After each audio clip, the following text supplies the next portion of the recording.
seen mbégte suñu yittee ba tax na seen wàllu wér-gu-yaram bokk na ci def mbégte ci yéen moom la ñuy njëkkee ak Ajaratu Awa Diop Ndiaye jaay ni suñu rubrique santé tey nga ne déraphonos lañ fas yéene waxtaanee. waaw wala ci actualité lañ jëm. non actualité la ñu jëm ayca. c'est la télé actualité la ñu jëm. waaw noonu baax na actualité xam naa nag daf may neex parce que ni koor gi jeex xam naa séeréer yi dinañ ma summi waaye duma leen may dara Moustapha kon ñu dem ci actualité balaa ñuy ñëw ci santé benn problème awa jaay na sax puisque añ na ba suur reer ba suur ndekki ba suur il est en forme quoi. il est en forme voilà alors li ñuy waxtaane ci actualité semaine bi Fabel dañ koy jiital ci mbiru Prodac li tax ñu war ci dellusi mooy ne mbiru Prodac boobu su ma juumul suñu émission bi ñu mujj a def ci koor gi waxtaanoon nañ ci fii wax ci scandale bu rëy bu toll noonu am ci nguuru président Macky Sall ba ca fan ja topp ci le ministre du tourisme nga xam ne moom lañ ci tudd muy Mame Mbaye Niang jamono jooju mu nekkoon ministre de la jeunesse et de l'emploi démissionné alors démission bi nag yaakaaroon nañ ne nañ ko c'est fini on passe à autre chose mais li ci am solo moo di ne moom ministre boobu le Mame Mbaye Niang àllarba ji ñu génn dafa dem ci benn plateau télévision TFM émission Faram Facce bu suñu xarit Papa Ngagne Ndiaye di def ngir wax sa version des faits ma ne il a commencé à organiser sa défense ñi nga xam ne nag ñoo doon suivre mbirum Prodac boobule forcément émission bi dafa leen intéressé pour dégg ko enfin moom mu wax liñ nar a wax li mu wax bokk ñu mën cee takk ñaar wala ñett bi ci njëkk moo di ne Mame Mbaye Niang dafa wax ne ministre la ba léegi cela veut dire quoi que ni journaliste yi bindoon ne démissionné na président Macky Sall bañ démission wax nañu dëgg que ni démission boobu jàllul mu nekk nag loo xam ne dama jàpp ne lu garaaw la ci république li tax moo di ne république warul ñu joxe sentiment wu ne y a des gens indispensables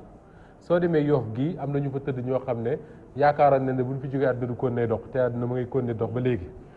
alors un ministre ak ku mënti doon bu jëlee responsabilité am jël liberté am ne day démissionné li laay war a sol nañ ko bàyyi mu démissionné dem defi leneen loolu mooy tax république am gëdd institution am gëdd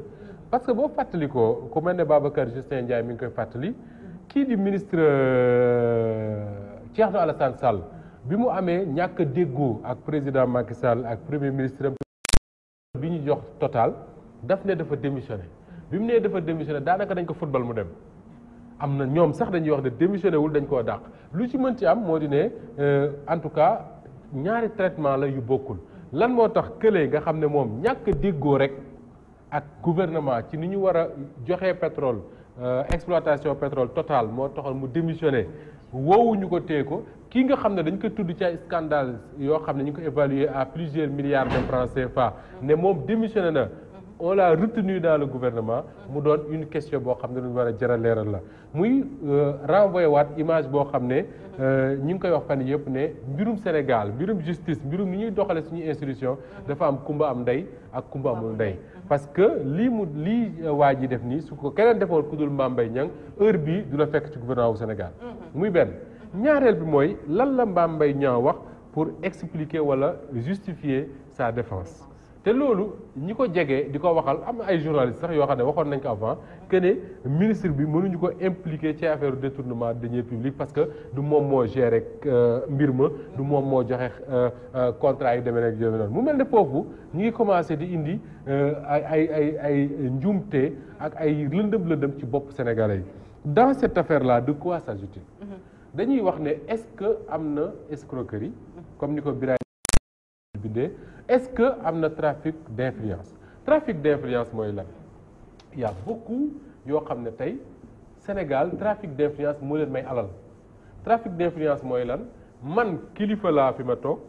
ñu dénk awa projet boo xam ne awa ci sama responsabilité la nekk moom mooy décider kan moo koy joxe mais du fàtte mukk ne man maay kilifaam en dernier ressort parce que man maa ko tànn ne ko nañ ko teg yow nga soxla marché bi xamoo awa xamula nga jaar par man ma def influence ci moom ñu jox la ko soo paree nga jox ma dara ci suuf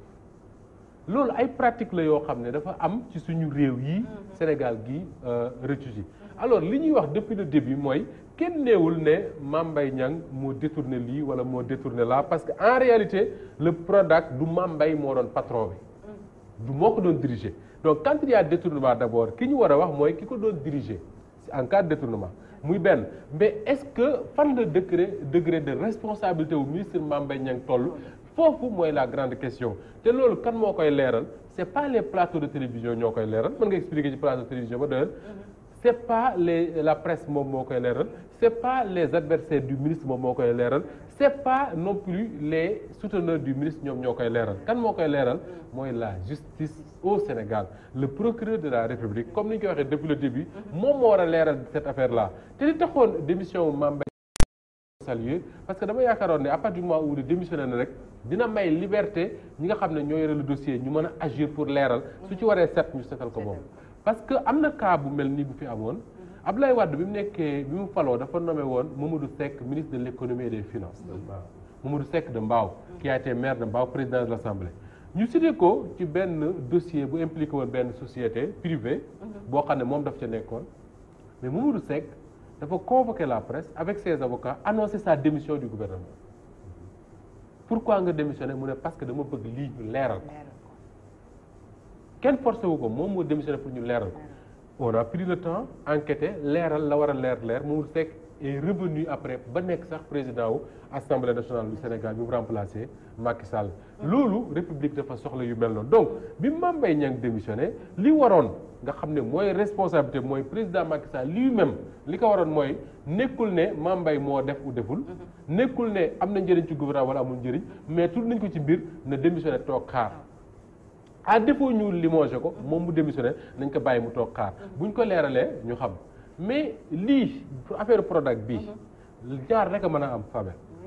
ñu leeral ko léegi ñu xam ñëpp ñi nga xam ne ñoo ci am responsabilité situer la chaîne de responsabilité ñi ay sanctions war a dal seen kaw mu dal seen kaw bu dee des sanctions administratives des war a dem kaso ku ñu war a limogé ñu limogé la ku ñu war a teg ay daan ñu teg la ko yàlla rek moo xam ñu def ko ci régime bi mu réglé mu jeex defuñu ko beneen régime bu ko remplacer dina ko leeral parce que affaire Prodac bi kenn mënu ko bàyyi mu demee noonu lu tax moo di ne on a d'ailleurs keroog boo xoolee les jeunes yi nga xam ne ñooy ànd ak Khalifa Sall dañu poser un acte mooy biñu ne Mame Mbaye Niang day dem TFM pour def une émission faram fàcce ñu xam ne dafay ñëw pour wax ci affaire Prodac bi dañu dem ñoom manifester ci bunt bi ne du fi dugg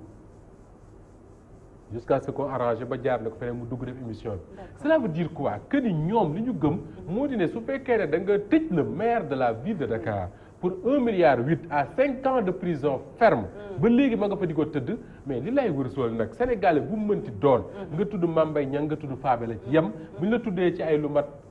milliards di dem ëpp 1,8 milliard fuuf di dem wax dëgg yàlla kenn neewul nañ la tëj kenn neewul nañ la jàpp mais au moins li sénégalais yi am droit mooy ñu leeral leen su fekkee ne lépp leer na ñu jaar ci leen su lépp leen jaar ci leen mais li doy waar moo de cette affaire là dafa jóg wone d'abord benn querelle boo xam ne am na dans le gouvernement parce que bul fàtte mukk ne Mame Mbaye bi mu démissionné le premier ministre moo ko jëli ñu ne dafa démissionné parce que moom il considère que dafa am ci gouvernement bi ñoo xam ne dañ koy xeex ñu ne kan la ñu ne le ministre de l'économie et des finances parce que c'est l'inspection générale des finances moom moo def le l'économie et des finances c'est kii c'est Amadou Ba nga xam ne am na kon un conflit boo xam ne am na au sein de ce gouvernement là et ça le président Macky Sall doit aux Sénégalais des explications daf leen war a leeral encore une fois moi je dis pas que ni Mame Mbaye moo def ou deful parce que xaw ma ci dara le rapport bi nga xam ne moom lañ def ci Prodac ni ko Sénégalais yu bari liire noonu laa ko liire rek li ma ci jàng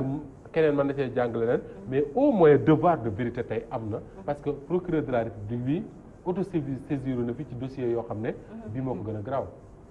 keroog bi muy def conférence de presse di annoncé ne dina jàpp dina tijji benn enquête ci Khalifa Ababacar Sall boobu ñu ngi doon wax 1,8 milliard tey on parle de 5 milliards am na ñu dem ba ne 50 et quelques milliards ba léegi kenn déggul ñu wax beneen bi mooy ñi nga entreprise bi ñu ci tuddoon muy Green 2000 boobu nga xam ne ay israéliens ñoo ko moom waa ji nga xam ne moom moo ko jiite wax na ci presse bi bind na communiqué yëpp def na interview pour expliquer que ni dafa am ñoo xam ne dañu bañ le Prodac les domaines agricoles communautaires là réussir moo tax ñu bëgg a xëpp ci cere ci suuf ma ne ko sa waay nag yow israélien boobu noppil nag parce que là c'est pas ton problème c'est notre problème nous sénégalais dañ ci bëgg a xëpp suuf ak ou pas c'est pas le plus important le plus important tey jii mooy koppar yoo xam ne Père Gauss dafa cotiser yow nga cotiser Awa cotiser René Charles cotiser ñuy seetaan ku ci nekk cotisé ñu jël ko jox ko ay nit xool xool tool yi ak i tool ak yu demee noonu ay doomu Sénégal ñii fekk baax ca Njàmbur ñii fekk baax ca Saalum ñii fekk baax ca feneen ak feneen waroon ci liggéey am ci lu ñu liggéey am ci lu ñu suturloo man koo yore seen njaboot ñooñu ñu ne France amul dara pourquoi parce que am nañu ko saaxee mu nekk mbir moo xam ne mënul bañ a leer il faut ñu leer parce que li tax loolu am solo boo demee fii ci Jolof keroog dafa am benn sama maam bu faatu yàlla na ko yàlla yërëm sama maam Nogoy Njaay ñu denc ko ca Touba ba ñu demee ci dëj ba ñuy waxtaan ci wàllu agriculture parce que agriculture la ñu waxtaanee ak Prodac bii benn waaye wax ne ma boo demee Jolof pël yi soow dañ koy jël di ko tuur ci mbedd parce que amuñu nuñ ko conserver dañuy jël soow nee nañ ratt ko ci nag yi yor koo yor ba xamatu nuñ koy def ñu jël soow mi def ko fi nag yi naane sottiwaat ci ndox pour que nag yi naane ko loolu nga yaakaar ne nag des milliards koo gâche comme ça ci biir Ndakaaru gii ci ay domaine agricole mënul woon a dem taxaw def benn domaine agricole bu baax foofu la ca Jolof googule pour ñu mën a xam au moins nan la ñuy mën a utiliser soow moo ak soow ni bu baaxee ci nit Père Gawsu mën na ko wax sax produits yi ñuy liggéey ci réew mi yépp jógee ci soow ñuy tuur soow ca Jolof gële pendant ce temps-là on gaspille des milliards dans ce pays ñu ne kenn du ko leeral parce que dafa am ñu contre Mame Mbaye on a rien contre Mame Mbaye mu nekk fekk bañ fee nekk lu ñu tee xëy lu ñu tee gont lu ñu tee mais nañ ko leeral. nañ ko leeral mu mel ni kumba am ndey ak kumba amul ndey yi dafa fës na loolu ci nguuru Macky Sall. bii de man li ma ci wax Moustapha moom moo di ne su amee luñ ci def. je serai agréablement surprise. parce que gëmaguma ne affaire bi dina am suite. ci beneen bi présidentielle 2019 Karim un cas pour Macky. waaw très rapidement parce que mbirum Karim Wade dañ ciy wax di ci wax ba finalement dafay soox parce que góor si kenn xamul dara ñëw kenn xamul du ñëw li am solo rek mooy bii ñu jàll dafa def benn lettre am moom Karim Wade man j'ai pris la nuit et le temps de relire la lettre pour xool lan mooy différence parce que ku mel ne sama benn professeur xam naa léegi su may seetaan dina ma mere Abdou Aziz Diop bokk ci APR di conseiller Macky Sall moo ma doon jàngal analyse du discours c'est-à-dire que quand tu écoutes un discours politique war nga lire ko nan ngay analyser les différentes séquences du discours les mots je me suis amusé un peu à me rappeler cours yi ma doon def pour xool ba xam lan moo changé ci ni Karim Wade daan waxee ci lettre mi jàll ak bii li ma gis mu changé rek mooy Karim Wade ne dit plus dinaa ñëw il dit je suis en route Fabel xam nga su ma la woowee ne la suba dina añ ci sama kër dina añ ci sa kër soo yeewoo suba boo toggee ba añ jot bala ngay sóor di ma woo ne ma Moustapha est-ce que di nga ñëw wala déet mais su ma ne laa maa ngi ci taxi maa ngi ñëw cela veut dire que ni bu jàmm rek xewee dinaa ñëw añ si alors Karim Wade loolu moo changé un peu dans son discours il ne dit plus je vais venir au Sénégal il dit je suis en route pour assumer mes responsabilités et assumer la confiance bi nga xam ne ñi ko def candidat moom la ñu am ci moom c'est-à-dire que quand un candidat wax lu mel noonu il n'a plus le choix Karim Wade n'a plus le choix soit dafay ñëw pour ni mu ko waxee assumer responsabilité soit mu bañ a ñëw ñi nga xam ne ñoo ko tànnoon assumer seen responsabilité mooy lan mooy tànni Père Gawsu wala Awa Diop ne leen ñëw leen parce que waa ji waxoon nañ dina assumer wala mais quoi qu'il en soit s'il veut assumer cette responsabilité là est-ce que am na tey les moyens quand je dis les moyens c'est pas financier ou tant mais en tout cas la liberté ñëw assumer ko est-ce que tey le gouvernement du Sénégal dina ko bàyyi mu ñëw def li mu bëgg a def li tax gëw mën a dinañ ko bàyyi mooy le ministre de l'intérieur Aly Ngouille Ndiaye moo ci yëkkati kàddu lan la wax daf ne parce que bul fàtte ne dañu changer loi bi def na ci boo bëggee nekk candidat il faut nga nekk électeur Karim Wade bi mu déggee loolu mu dem inscrire lan la ministre bi wax daf ne dañ ne ko est-ce que Karim Wade inscrire na ci liste yi mu ne Karim Wade def na demande maanaam sàkku na inscrire Fabel soit day am des situations de seconde zone wala des situations ñëpp yam su fekkee ne yow Fabel da nga xëy suba jël sol say dàll taal sa oto dem fa ñuy inscrire nga inscrire ñu jox la récépissé doo xaar lu ñu naan la def nga demande ndax nangu nañ koom déet xam nga la ngay xaar ñu wool na la génn nga dem jëli Karim Wade nag li tax nekkul citoyen comme ñëpp mooy dafa inscrire ñu jox ko récépissé ba pare ne ko léegi def nga demande demal toog ñu xool ba xam dinañ nangu demande wala déet c'est comme si rek man ma ñëwoon di demander un emploi à Walfadjri ou ailleurs ñu ne ma def nga sa demande Awa Diop dina ko étudier demal nga toog xaar ah non warul demee noonu parce que c'est un citoyen leen moo mën a am ñu ne ko conditions yi nga war a am pour nekk un électeur sénégalais amoo ko doo nekk électeur ñu xam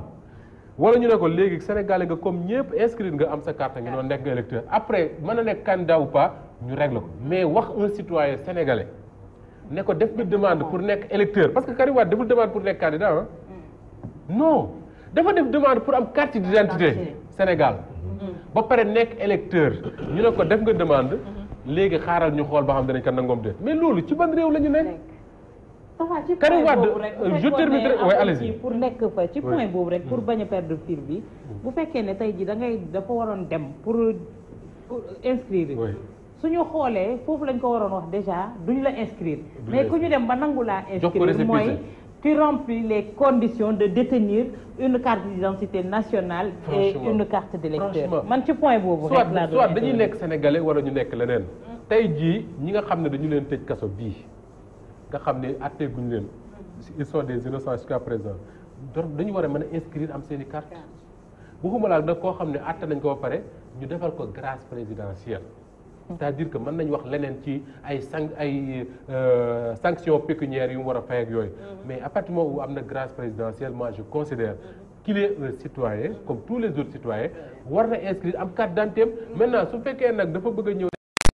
xool ba xam remplir na les conditions pour nekk candidat mais man Moustapha Diop si je remplis les conditions pour être un Sénégalais am sama carte d'identité mais di lay war su doomi Ablaye Wade war naa mën a remplir les conditions pour nekk ko moo tax ma ne la Karim Wade mi il devient un cas pour Macky Sall parce que il va falloir que waa ji assumer responsabilité ni nga ko waxee ñëw Ndakaar ñu jàpp def ci kaso bi su booba benn affaire lay doon wala boog ñu considérer que ni mën na nekk candidat mën na am carte électeur ñu jox ko mu nekk candidat présenté wu ku nekk loo am jël mais en tout cas coow a ngi noonu boo xam ne lu jar rek la. waaye ñu dañu ko jaaxaloon ñëpp ñi ngi ci kaso bi ñu exilé leen. waaw c'est un vrai problème. xam nga lii lan lay indi on est dans un Sénégal pour certains au Sénégal pour d'autres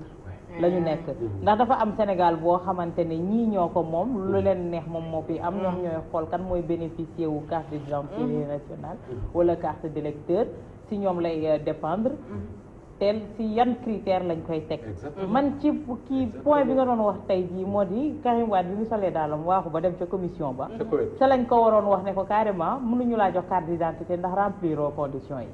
mais koo xamante ne dem nañ ba nangul la kooku formuler woo demande tu n'as pas demandé à ce que da nga ñëw inscrire pour am de facto et droit la pour am bii du demande droit la ñun ñëpp on a le droit d'identité nationale bu ñu remplir les conditions yi yëpp yi tax ñu mën koo am kon foofu dootul demande d'autant plus que booy dem di wuti sa carte dañ naan la ndax da nga bëgg am da nga ci bëgg a boole carte électeur nga ne waaw ñu inscrire la à partir du moment où def na loolu rek man je considère que dafa war a am carte d'identité am carte électeur maintenant su ñëwee nag dafa bëgg a nekk candidat ñu ne ko góor fi am na loo xam ne moom nga war a remplir pour nekk candidat comme remplir doo mën a nekk candidat mais man li ma jaaxal mooy le ministre dit def na demande te demande bi kat mat na ñeenti weer bi ñu koy wax ak léegi waaw bi ñu koy wax ak léegi mat na ñeenti weer koo xam ne c'est un ancien ministre de la République du Sénégal te li tax awal li ngay wax ni am solo mooy au-delà du cas Karim Wade parce que Karim Wade mu nekk fekk bañ fee nekk Sénégal day continuer Sénégal nekkoon na fi avant papaam yor ko keneen yor ko Sénégal day continuer donc le plus important c'est pas Karim Wade mais le plus important mooy le Sénégalais tey jii boo fàttali ko élection législative yi à Touba y a des gens qui ont manifesté pourquoi parce que dañu jàppoon ne ñoom dañu leen considérer duñu ay Sénégalais ndaxte yeneen Sénégalais yi inscrits nañu am seen i carte di voté ci yeneen région ñoom ñu am seen i carte bëgg a voté Touba ñu leen du ngeen voté mais loolu c'est pas normal Ndakaaru gi am na ñoo xam ne élection législative voté wuñu pourquoi parce que yoruñu woon carte pour voter loolu c'est pas normal parce que li muy indi mooy traité sénégalais yi ci ñaari kii yu bokkul te le ministre de l'intérieur bul fàtte ne moo fi waxoon sur le plateau de Pape Alé Niang ci 2STV yi ne képp koo xam ne Macky Sall dina fexe ba nga inscrire képp koo xam di nga nar a voter Macky Sall dina fexe ba nga yor sa carte te dina fexe ba nga dem voter ji cela veut dire quoi képp koo xam ne naroo koo voter lu golo xam boote doomam lu graw ci dëkk bi xam nga di xeexee ci wàllu politique di ko xeexee ak suñuy institution ak suñu ay àq ak yelleef itam jot na ñu wax politiciens yi ne moomu ñu droit bi ñu am ci réew mi ñoom tamit ñun tamit droit boobu la ñu am ci réew mi c'est une minorité dans ce pays une minorité si 14 millions voire 15 millions de Sénégalais ñoom une infime partie lañ ci kon buñ ñu tenir en otage seen ay xeex nañu créer seen arène bopp di fa bëree ku bëgg seetaani mais seen xeex bu ñu jël Sénégalais yëpp jël leen en otage ne leen takkal leen ay buum ci bakken di leen diri wala takkal leen ay heurière nan leen fu ñu neex ngeen di xool amatul fenn yaayum jaam jeex na une infime minorité boo xam ne richesse réew mi ñoo koy jëriñoo richesse yi ngay dégg ci réew mi cette infime minorité là ñuy tuddee classe politique ñoom ñoo koy jëriñoo parce que ku ci nekk député wala ministre nekk nga leneen alors que soo demee ci réew yu mag yi doo fa gis réew yi xam ne ay réew yu mag lañ doo fa gis un homme politique milliardaire ku mel ne Donald Trump bii da ngay compter boo doo ci compter beneen te Donald Trump dafa nekk milliardaire avant muy nekk un homme politique mais fii le contraire mooy am da ngay pauvre comme Moustapha Diop loo am passe taxi amoo ko soo lëgee nga nekk un homme politique c'est le chemin le plus rapide wax nga ko suñu indépendance bi tam war nañ ko xoolaat de. lu jar a xoolaat la ñu jàll wala. waaw ayca ñu jeexal waa ayca ñu tëj ko kon ak mondial demi. xam nga coupe du monde. football la boo xam ne. dafay mobiliser la planète. donc forcément bu amee nit ñi. loolu moo leen di mobiliser. Sénégal gi peut-être. avant ñuy football il y avait pas un engouement extraordinaire mais bi ñu footballee gagné Pologne da ngay sentir que ni réew mi am na beneen atmosphère bu fi nekk c'est-à-dire que les gens dañu xaw a kontaan mais li tax ma bëgg ci wax moo di ne coupe du monde ak lu mu mënti doon ak parcours bu fa Sénégal mënti def 1 mois lay doon du ko romb ak parcours bu fa Sénégal mënti def coupe du monde du régler les problèmes du Sénégal jamais dañuy football yi yàlla nañ gagné coupe du monde ba andi mais suñu ca paree dañuy ñëwaat fii ci réew mi fekkaat fi les mêmes problèmes war koo régler loolu moo tax ma yaakaar ne baax na trop le président de la République nekk le premier supporter des Lions soutenir leen man keroog benn waaye def moo xam ne pour la première fois ma dégg li nga féliciter Macky Sall ma ne ko dinaa ko féliciter parce que c'est un supporter il a fait ce qu'il avait à faire pour que Lions yi gagné nañu il faut ñu ne ko gàcce ngalaama mais nag président Macky Sall éliruñ ko pour mu nekk supporter Lions yi dañ ko problème donc man mënu ma comprendre mu jël 12 jours de vacances dem toog foofu ci Russie nekk ak Idrissa Gana Gueye ak Pape nu mu tudd Sadio Mané ak Aliou Cissé alors que les urgences du pays mi ngi toog di xaar taw baa ngi nii di wàcc yàlla na yàlla def taw bu bari am taw heure bu amee ci réew mi jafe-jafe am réew maa ngi nii ciment bi gars yi yokk nañ ko te kenn mënu ci dara le ministre wax na ba sonn pour ñu wàññi ko ba léegi boo demee fii maa la ko wax léegi wàññi ko yaa ngi dégg nit ñaa ngi ba léegi di feebar faju tëj leen boo génnee léegi Ndakaaru gii jëm fii tali yu bon dong ngay traversé ba ngay yegg fa nga jëm boo paasee jëm ñaañ sow maa ngi yàqu ñu koy tuur ni ma ko la ko waxee léegi urgence yooyu waroon na tax le président de la République mu def xëy na yenn président yi def soo mënta bañ a dem ba mënoo bañ a dem nga dem fekk benn match wàññeeku ñëw liggéey si yor réew mi Arabie Saoudite seen prince boobule nga xam ne jiitewul sax réew ma demoon na mais bañ footballee pare dafa dem liggéeyam Vladimir Poutine ba nga xam ne mooy njiital réewu Russie may dalal ndaje ma toppul match ya day seetaan match dem defi leneen Emmanuel Macron président wu France nga xam ne France ñoo ko ëpp urgence foofu dem Russie dem Russie de président wu Brésil dégguma ne ma nga Russie te Brésil la dàq football ñëpp Angela Merkel mi nga xam ne ñoom ñoo yor raaya ji muy Allemagne dégguma ne ma nga Brésil ma nga d'ailleurs bis ba Allemagne di football sax ma ngay dajeeg Macron pour régler problème yi immigration ñun nag suñu réew mu doon mu mag mii nga xam ne lépp urgence la boo demee ci hôpitaux yi tey ay dal la démb ci guddi la ñu wax wala bërki démb ci guddi lakk gu am foofu la ca Kédougou ba juróomi doomu aadama ci benn famille demandoo ca xëy na bu sapeur pompier yi amoon moyen doon am mën nañ ko régler ci lu dul yàgg malgré toutes ces urgences là le président de la République dem Russie supporter gaynde yi ñu dugal bi muy tëb di fecc ba ñu tuddee ko fecc mu bees xam nu ñu ko tuddee sax fecc mu pompé alors man encore une fois je dis pas que ni président Macky Sall war na leen soutenir je dis pas que ni warul dem Russie mais nag 12 jours quand même pour nekk ak gaynde yi je pense que c'est trop il y a des urgences qui attendent voilà xëy na boo fa defee 12 jours gaynde yi continuer dem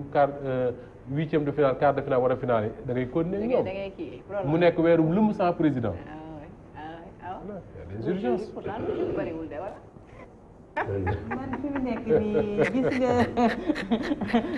fi mu nekk Tafa dafa am endurance di wax rek man sama endurance fi mu nekk xoox naa ci wax doxalin bi. xoox naa fi mu nekk réew dafa am ay urgence. man fi mu nekk xoox naa ci wax ay kiiwam daal xoox naa ndax da ngay wax ñu mel ni dégguñu la fënatal jàll ci yeneen jéego. moo tax may la dafa mel ni 12 jours bariwul. te li ci doy waar délégation c'est la République qui se déplace bu ñu demee Russie la ñuy lekk la ñuy naan avion ya création ba public ni ñu koy waxee sax déplacement yi yëpp ci suñu gafaka yu ndaw yi lañ koy jëlee jox leen ko ñu dem quoi li lay war a sóoli nag nañu continuer supporter gaynde yi ñaanal leen ñu gën a sori mais président rek na ñëw liggéey si nag parce que réew mi urgence yi bari na lool c'est vrai que réew mi àdduna bi léegi nu ñu koy waxee sax daanaka li tubaab ba waxoon ne village planétaire la foo nekk yaa ngi jokkoog ñi nga bëgg a jokkool mais nag un président a besoin d'être dans son pays Ablaye Wade ba fi Idriss Seck nekkee premier ministre am jëli vacances dem Afrique du Sud ñu ne inondation yi am na Ablaye Wade dafa jël téléphone am ne ko ñibbisi tey bu ñibbisi parce que réew noonu la oui comme ñoom nañ ko dénk bu la wóoloo ba ne la yow laa dénk moom booy sàmm fekkee da cee baax exactement voilà le beau mot sàmm fekkee da cee baax sàmm fekkee da cee baax damay dégg ñu kenn du sàmm ay xar ci téléphone déedéet